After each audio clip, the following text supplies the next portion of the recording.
welcome back. I'm Tedward, and today, thanks to Bond Group, we're starting in the cockpit of this beautiful 1961 Ferrari 250 GTE. It is powered by a Columbo V12, 2.95 liters, so just under 3 liters. It has a single overhead cam system making about 240 horsepower at 7,000 RPM. Now, of course, you know its cousin, the 250 GTO, which sells for around $90 to $100 million these days, maybe more. I don't know. I haven't been keeping track of recent sales. That was the racing version of the 250s, but the 250 GTE was one of the, if not the first, 4-seater Ferraris. This is a luxury car. This is out to relax and enjoy, but also to inspire because it sounds outrageous. The style, the attention to detail, Pininfarina at their 1960s peak right here, I think, to make a long Ferrari look this good. And fully restored and in silver, I think this thing really hits the mark. I'll show you around more at Bond Group, but I really want to get out and drive this thing. And back at the shop, we can take a quick closer look. So you can see there's only one mirror for the driver's side. It would be super convenient to have both. I always like to sort of see those additions, despite the fact that they're not period correct or original, but it makes tight spaces and parallel parking especially a lot easier. But you do have a ton of sidewall on this, so even if you are a little clumsy with the parallel parking, you're probably not going to do any damage to these original wire wheels. And behind the wire knockoffs are disc brakes all around. So let me show you under the hood, because I think this is really what sells 250s. Pardon the idling Beck Spider behind me. All right, so under here, this is where your money really goes. Triple Weber carbs, V12, gorgeous layout. And it's funny, people always like to complain about Fram oil filters. I can see the comments already. It's pretty common to see that. I know that's not the highest end brand of oil filter out there, but you do see these on Ferraris quite often.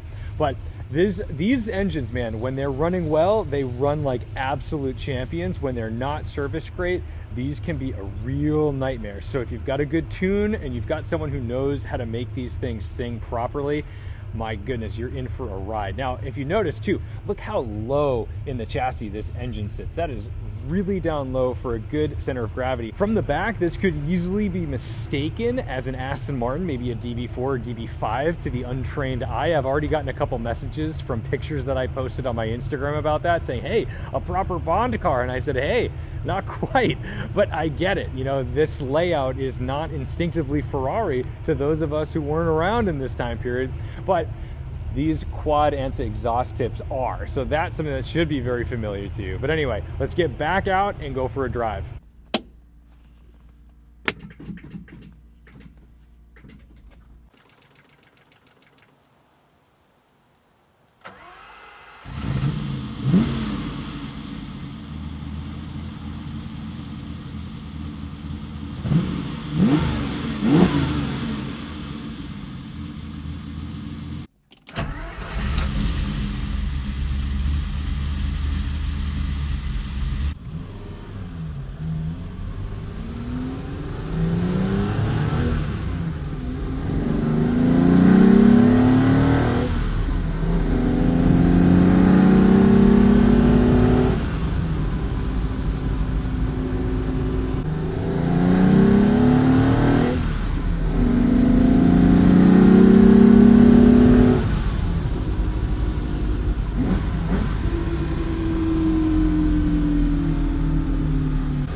About these 250s is they just really like to be wrung out quite a bit. Now, I'm not positive what the red line is on this. It doesn't show me, and I've seen how the owner drives it on some of his videos, and it looks like he's, you know, just going wide open to about 5,500 to 6,000 RPM. That's probably a safe place to be, just because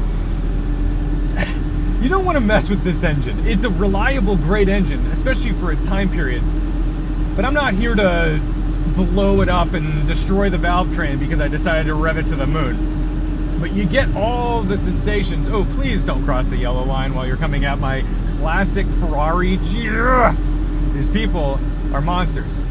Please stay between the mustard and the mayonnaise. That is your job as a fellow member of society on the road. But the car is fairly agricultural in terms of its handling. I mean, the steering wheel is enormous, and you kind of need it for the leverage just to get it around a corner. It takes a lot of steering lock to lock to make moves. There's not really any play, but there is big sidewall. So, what are you doing? Okay. There is a big sidewall in the tires, so there is sort of a delay in when you make a move and when the car actually turns. But that's more mechanical stuff than a lack of steering. You get a lot of feel, which is nice.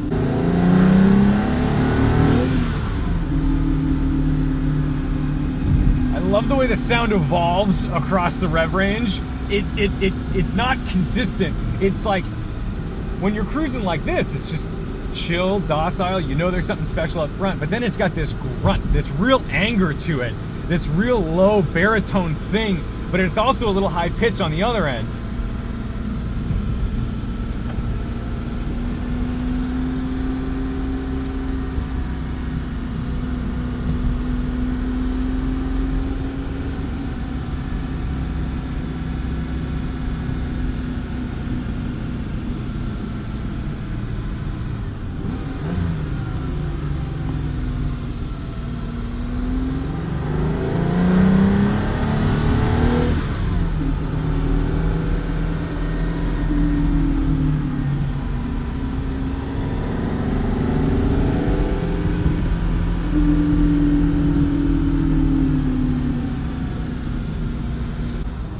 The beautiful thing about these cars is just how connected they feel. Everything about these cars have a sense of occasion, and like you're really in charge of everything that goes on. There's nothing that is done for you. You are consistently managing the drive. Steering is pretty heavy, but it weights up. But because you've got this big honking steering wheel, you've got the leverage to move it around. It takes the bumps okay, but you certainly feel everything that's happening to the car. There's nothing that you're gonna touch on the pavement that isn't gonna be translated in texture to your hands and your bum.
In rapid succession in the 1960s, there was 250, then there was 330 and 365, and the 330 and 365 Ferraris feel light years ahead of this car in terms of handling.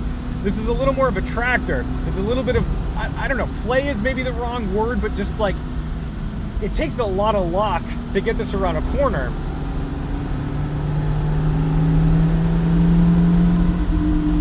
And you get the feeling that you'd have to be pretty darn brave to really race one of these and get it moving at a good clip.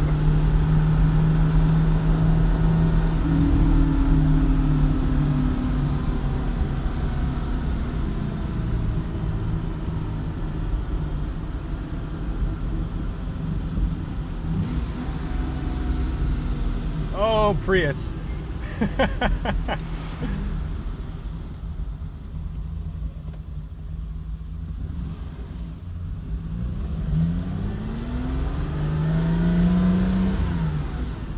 This shift is fantastic. I love the length of this shift lever.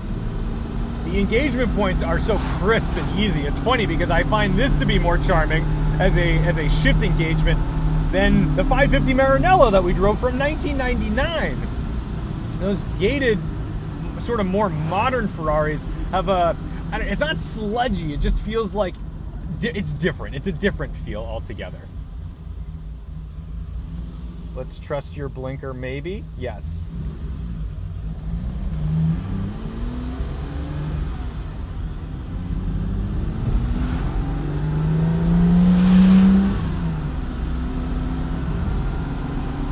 Oh, this is great. This is real proper luxury cool guy motoring from like Monaco in the 1960s. I cannot imagine how insane this must have felt, looked, behaved, the looks you'd get driving around in this back then. I mean, today you do for sure, but also Ferrari has a slightly different reputation today. You know, Ferrari today has the image of a low-slung, cat-like, mid-engine supercar.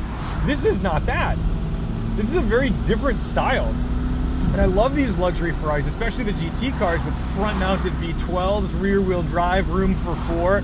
Something that's going to take you across the continent whenever you want. So while I wouldn't recommend a 250 for bumper-to-bumper traffic daily driving, I would recommend it for the occasional cruise through town, up to the canyons, through some lovely grand touring spots where you can really just let it stretch its legs. They're a blast. I mean, the point of this car, for me, obviously, is style and powertrain. The style of a 250 is unmatched. It is just pure Ferrari, and a Columbo V12 says nothing but the best about the iconic history of the brand. So anyway, I'm gonna go bring this back to Bond Group. And while, yeah, sure, we didn't go thrash on this thing today, it deserves to be babied. It deserves the best. So, thank you guys so much for watching, liking, commenting, and subscribing. Don't forget to respect the drive and enjoying all of the beautiful classics that we're showcasing on this channel. And I'll see you in the next one.